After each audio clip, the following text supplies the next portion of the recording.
السلام علیکم ناظرین، آج ہم آپ کو پاکستان کے خوبصورت ترین سفروں میں سے ایک یادگار سفر پر لے کر چل رہے ہیں۔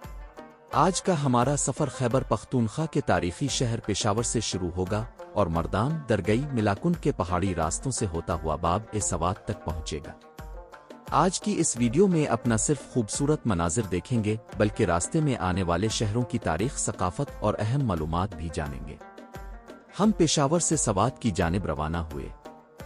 شہر سے نکلتے ہی کشادہ سڑکیں، جدید عمارتیں اور ٹریفک کا منظم نظام دیکھنے کو ملا۔ جیسے جیسے ہم شہر سے دور ہوتے گئے ویسے ویسے قدرتی مناظر مزید دلکش ہوتے گئے۔ پشاور کو پیچھے چھوڑتے ہوئے ہمارا سفر مسلسل آگے بڑھتا رہا۔ کچھ ہی دیر بعد ہم مردان کی حدود میں داخل ہو گئے۔ گاڑی کے اندر بیٹھے ہوئے ہم مردان شہر کے خوبصورت علاقے دیکھ رہے تھے۔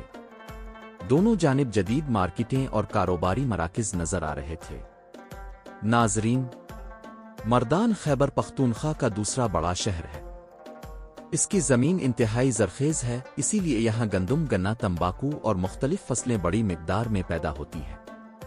تاریخ پر نظر ڈالیں تو مردان قدیم گندھارا تہذیب کا اہم حصہ رہا ہے۔ دنیا بھر میں مشہور بدھ مت کا تاریخی مقام تخت بھائی بھی اسی ضلع میں موجود ہے، جسے یونیسکو نے عالمی ثقافتی ورثہ قرار دیا ہے۔ ہر سال دنیا کے مختلف ممالک سے سیاح اور محققین اس تاریخی مقام کو دیکھنے آتے ہیں۔ مردان سے گزرتے ہوئے ہمارا گزر باچا خان میڈیکل کالج کے سامنے سے ہوا۔ کالج کی خوبصورت اور شاندار عمارت دور ہی سے اپنی طرف متوجہ کر رہی تھی۔ یہ میڈیکل کالج عظیم رہنما خان عبدالغفار خان، جنہیں محبت سے باچا خان کہا جاتا ہے، کے نام سے منسوب ہے۔ انہوں نے اپنی پوری زندگی تعلیم اور انسانیت کی خدمت کے لیے وقف کی، اسی وجہ سے آج بھی انہیں خیبر پختونخوا میں بے حد احترام کی نگاہ سے دیکھا جاتا ہے۔ اب ہم مردان شہر کو پیچھے چھوڑ چکے تھے اور ہمارا سفر مسلسل آگے بڑھ رہا تھا۔ جیسے جیسے ہم آگے جا رہے تھے، موسم میں ہلکی سی تبدیلی محسوس ہونے لگی۔ راستے کے دونوں طرف سرسبز درختوں کی تعداد بڑھتی جا رہی تھی۔ کچھ دیر بعد ہم درگئی پہنچ گئے۔ درگئی ایک خوبصورت شہر ہے جو ضلع ملاکنڈ میں واقع ہے۔ یہ شہر سوات جانے والے تقریباً ہر مسافر کا استقبال کرتا ہے، کیونکہ یہاں سے پہاڑی سفر کا آغاز ہونے لگتا ہے۔ ہم گاڑی کے اندر بیٹھے ہوئے شہر کی خوبصورتی کا لطف اٹھا رہے تھے۔ ناظرین، درگئی کی اہمیت صرف ایک شہر کی نہیں بلکہ یہ ملاکنڈ ڈویژن کا ایک اہم داخلی مقام بھی ہے۔ یہاں سے سوات، دیر، چترال اور شمالی علاقوں کی طرف جانے والے ہزاروں مسافر روزانہ گزرتے ہیں۔ درگئی سے آگے بڑھتے ہی سڑک کا منظر آہستہ آہستہ تبدیل ہونا شروع ہو گیا۔ اب میدانوں کی جگہ پہاڑ دکھائی دینے لگے تھے۔ دور آسمان سے باتیں کرتے ہوئے بلند پہاڑ صاف نظر آ رہے تھے اور ہمیں اندازہ ہو رہا تھا کہ اب اصل پہاڑی سفر شروع ہونے والا ہے۔ درگئی شہر کو پیچھے چھوڑنے کے بعد اب ہمارا اصل پہاڑی سفر شروع ہو چکا تھا۔ سامنے آسمان کو چھوتے ہوئے بلند و بالا پہاڑ دکھائی دے رہے تھے اور جوں جوں ہماری گاڑی آگے بڑھ رہی تھی، راستہ مسلسل بلندی کی طرف جاتا محسوس ہو رہا تھا۔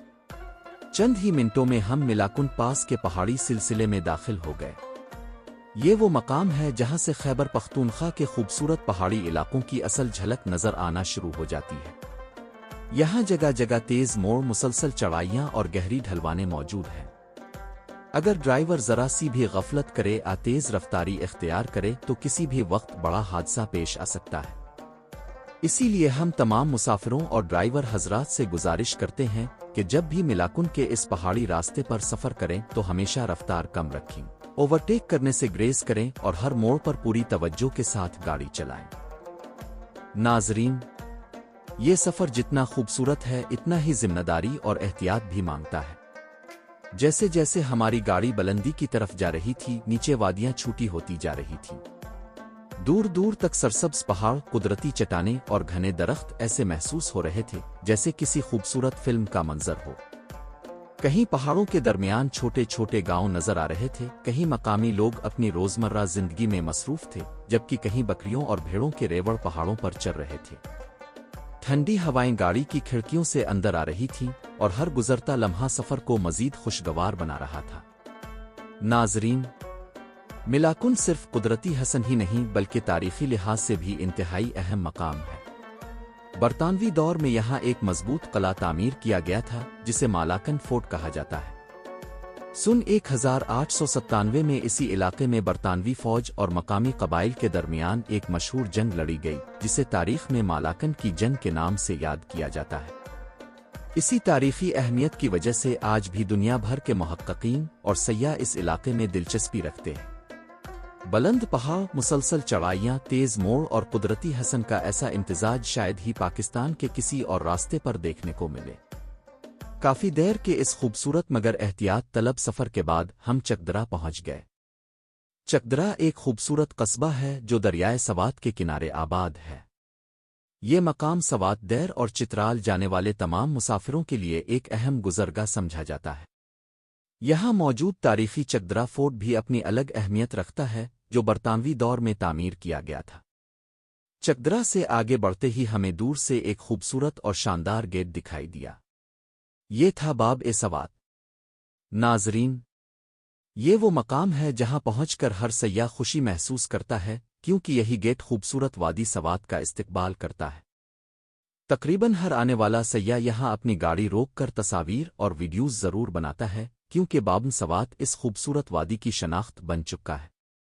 ہم بھی کچھ دیر یہاں رکے، اس خوبصورت گیٹ کو قریب سے دیکھا اور اپنے کیمرے میں اس یادگار لمحے کو محفوظ کیا۔ باب سوات کے قریب ہی ایک دلکش پکنک پوائنٹ موجود ہے جہاں سے دریائے سوات اپنی پوری خوبصورتی کے ساتھ بہتا ہوا نظر آتا ہے۔ جیسے ہی ہم دریا کے قریب پہنچے تو ٹھنڈی ہوا کے جھونکوں نے سفر کی ساری تھکن دور کر دی۔ اگرچہ اس دن موسم کافی گرم تھا لیکن دریائے سوات کا ٹھنڈا پانی اور اس کے کنارے چلنے والی ہوائیں ماحول کو نہایت خوشگوار بنا رہی تھیں۔ ہم نے دیکھا کہ گرمی کی شدت کی وجہ سے بڑی تعداد میں نوجوان دریائے سوات میں نہا کر لطف اندوز ہو رہے تھے۔ دریا کے کنارے ایک پختہ نہر بھی تعمیر کی گئی ہے جہاں بچے، نوجوان اور خاندان محفوظ انداز میں پانی سے لطف اٹھا رہے تھے۔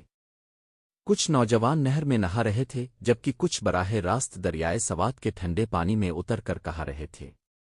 دریا کا پانی انتہائی صاف، شفاف اور برف کی طرح ٹھنڈا محسوس ہو رہا تھا۔ اس کے ارد گرد سرسبز درخت، بلند صاف آسمان اور بہتے پانی کی آواز ایک ایسا قدرتی منظر پیش کر رہے تھے جسے الفاظ میں مکمل بیان کرنا مشکل ہے۔ ہم نے بھی کافی دیر یہاں وقت گزارا، قدرت کے ان حسین مناظر سے لطف اٹھایا، ویڈیوز بنائیں اور اس خوبصورت لمحے کو ہمیشہ کے لیے اپنی یادوں کا حصہ بنا لیا۔ دوستو اس وقت میں جہاں کھڑا ہوں میرے پیچھے دریائے سوات آپ دیکھ سکتے ہیں۔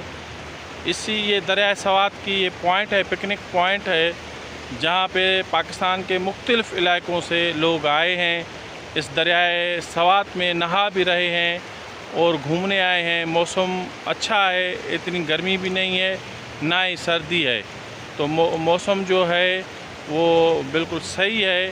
اور یہاں پہ مختلف یہاں کے علاقے کے بھی لوگ آئے ہیں اور باہر سے بھی، سندھ سے، سرحد سے اور پنجاب سے، مختلف علاقوں سے لوگ آئے ہیں۔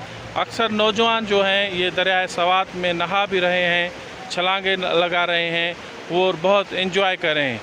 آؤ تو یہاں جو لوگ آئے ہیں ان سے بات کریں، ان کا کیا کہنا ہے اس پوائنٹ کے حوالے سے۔ ہم آئے سندھ سے، سندھ ڈسٹرکٹ دادو سے، یہاں پہ گھومنے کے لیے آئے ہیں۔ ہمیں ابھی سوات، دریائے سوات ہے، باب سوات سے برج ہے، سوات کے اوپر بنی، دریائے سوات کے اوپر بنا ہوا ہے۔ پانی کی جو روانی دیکھ رہے ہیں، یہ اس میں بہت سے دریائے چترال، دریائے یاسین، دریائے، بہت سے دریا، اس پر بھی دریا بھی ادھر ہی سوات کے دریا میں آ کے پھر یہ اندر سے سندھو کہتے ہیں، یہ اسے جا کے پنجاب سے گزرتا ہوا سندھو دریا میں۔ پکنک پوائنٹ کیسی ہے یہ؟ پکنک پوائنٹ صحیح ہے۔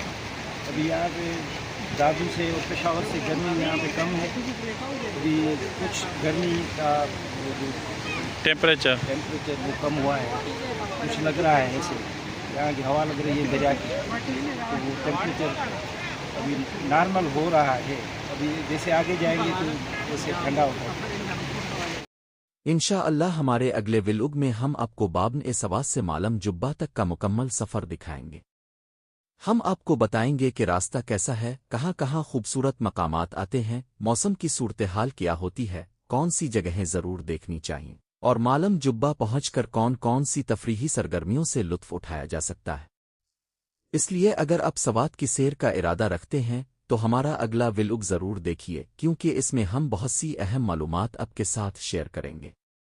ناظرین، اگر آج کی ہماری یہ سفری ویڈیو آپ کو پسند آئی ہو، معلوماتی لگی ہو اور آپ نے اس خوبصورت سفر کو ہمارے ساتھ انجوائے کیا ہو تو ویڈیو کو ضرور لائک کیجیے۔ اپنی قیمتی رائے اور مشورے ہمیں کمنٹ میں ضرور لکھیے کہ آپ ہماری اگلی ویڈیو کس مقام سے دیکھنا چاہتے ہیں۔ اس ویڈیو کو اپنے دوستوں، رشتہ داروں اور ان تمام لوگوں کے ساتھ ضرور شیئر کریں جو پاکستان کی خوبصورت وادیوں، تاریخی مقامات اور قدرتی حسن کو دیکھنا پسند کرتے ہیں۔ آپ کی محبت، حوصلہ افزائی اور دعائیں ہی ہمارے لیے سب سے بڑا سرمایہ ہیں، اور یہی محبت ہمیں مزید خوبصورت اور معلوماتی سفر اب تک پہنچانے کا حوصلہ دیتی ہے۔ آج کے لیے اپنے میزبان کو اجازت دیجیے۔ اللہ تعالیٰ آپ سب کو ہمیشہ خوش رکھے، اپنی حفظ و امان میں رکھے، آپ کے سفر آسان فرمائے، اور دوبارہ ایک نئے سفر، نئی منزل اور نئی ویڈیو کے ساتھ بہت جلد ملاقات ہوگی۔